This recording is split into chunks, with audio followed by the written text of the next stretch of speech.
1xbet অ্যাপসে promo code ব্যবহার করে অ্যাকাউন্ট খুললেই পাবেন মাসে 10,000 টাকা পর্যন্ত বোনাস, ডিপোজিট বোনাস। এর জন্য আপনাকে ক্রোম অথবা যে কোনো ব্রাউজারে যেতে হবে। তারপর 1xbet অ্যাপসটি ডাউনলোড করবেন।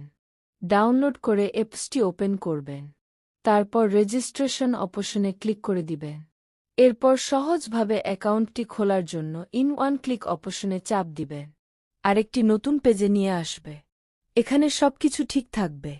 শুধু প্রোমোকোডের ঘরে লিখবেন স্ক্রিনে দেয়া প্রোমোকোড PDL40।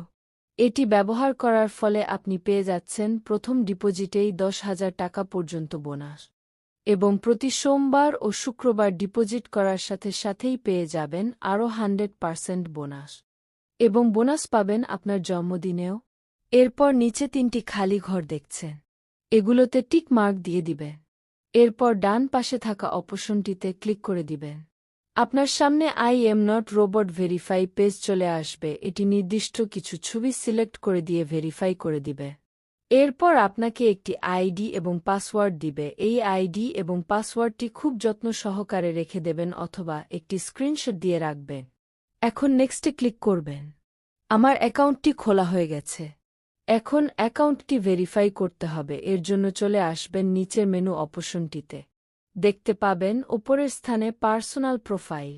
এই অপশন সিলেক্ট করে দিন। তারপর দেখবেন ফোন নাম্বার লিঙ্ক। এই ফোন নাম্বার লিঙ্কে আপনার ফোন নাম্বারটি বসিয়ে দিবে। তারপর একটি কোড আসবে, সেটি অবশ্যই বসিয়ে দিবে। এখানে অ্যাক্টিভ অপশন ক্লিক করুন। এখন ফিল ইন পার্সোনাল অপশনে ক্লিক করে দিবেন।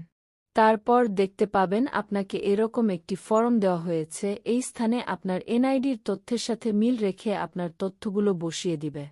প্রথমে আপনার নাম লিখে দিবেন। এরপর সারনেমে আপনার শেষ অংশটা লিখে দেবেন। নিচে থাকা ডেট অফ বার্থ, এই অপশনটিতে আপনি আপনার জন্ম তারিখ লিখে দেবেন। এরপর দেখতে পাবেন প্লেস অফ বার্থ, এখানে আপনার জন্মস্থানটি লিখে দেবেন। রিজিয়ন অপশনে লিখুন বাংলাদেশ। তারপর সিটিতে ঢাকা লিখবেন। রেসিডেন্সি অ্যাড্রেস, এখানে আপনার জেলাটি লিখে দিবেন। ডকুমেন্ট টাইপ অপশনটিতে আপনি ন্যাশনাল আইডি কার্ডটি সিলেক্ট করে দিবেন। সিরিজ অপশনটিতে 1 লিখে দেবেন। ডকুমেন্ট নাম্বারে আপনার এনআইডি কার্ডের নম্বরটি লিখে দিবেন। আপনার যদি এনআইডি কার্ড না থাকে, যে কারো এনআইডি কার্ড দিয়ে ভেরিফাই করতে পারবেন, কোনো সমস্যা হবে না। চাইলে আপনার নাম্বারটিও দিতে পারবেন। এরপর নিচে থাকা ডেট অফ ইস্যু অপশনে এনআইডি কার্ডের উল্টো পাশে দেওয়া ইস্যু নাম্বারটি লিখে দেবেন।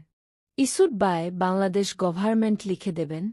এরপর সবকিছু ঠিক থাকলে অ্যাকাউন্টটি ভেরিফাই হয়ে যাবে। নিচে থাকা টিক মার্কে ক্লিক করে দেবে। এই যে দেখতে পাচ্ছেন আমার অ্যাকাউন্ট ভেরিফাই হয়ে গেছে। এখন দেখব কিভাবে ডিপোজিট করতে হয় অ্যাকাউন্টে। এর জন্য ডিপোজিট অপশন সিলেক্ট করবেন। ডিপোজিট করার জন্য নতুন একটি পেজে নিয়ে আসবে। এরপর দেখতে পাবেন বিকাশ, নগদ, রকেট উপায় আরও অনেক মাধ্যম। আপনি যে কোনো মাধ্যম হতে লেনদেন করতে পারবেন। আমি নগদ সিলেক্ট করে দিলাম। এখানে দেখতে পাবেন নগদ ওয়ালেট নাম্বার দেয়া আছে। এখান থেকে নাম্বারটি কপি করে নিবেন। অবশ্যই এখানে নাম্বার পরিবর্তন হয় যখনই ডিপোজিট করবেন। এখান থেকে নাম্বার কপি করে নিবেন, তারপর টাকা ক্যাশ আউট করবেন। আমি টাকা ক্যাশ আউট করে দিয়েছি। দেখতে পাচ্ছেন আমার ক্যাশ আউট সফল হয়েছে। এখানে দেখতে পাচ্ছেন আমাকে একটি ট্রানজ্যাকশন নাম্বার দিয়েছে। আমি এই ট্রানজ্যাকশন নাম্বারটি কপি করে নিয়ে আমার আগের জায়গায় চলে আসব। কপি করা ট্রানজ্যাকশন নাম্বারটি বসিয়ে দিব। এখানে আমি যে নাম্বার থেকে টাকাটি পাঠিয়েছি সে নাম্বারটি এখানে দিয়ে দিব। তারপর কত টাকা ক্যাশ আউট করেছি তা লিখে দিব। কনফার্ম বাটনে চাপ দেওয়ার পর দেখতে পাচ্ছেন আমার ডিপোজিটটি সাকসেসফুল হয়েছে। বন্ধুরা, ভিডিওটি দেখে যদি আপনার ভালো লেগে থাকে তাহলে অবশ্যই একটি লাইক দিবেন।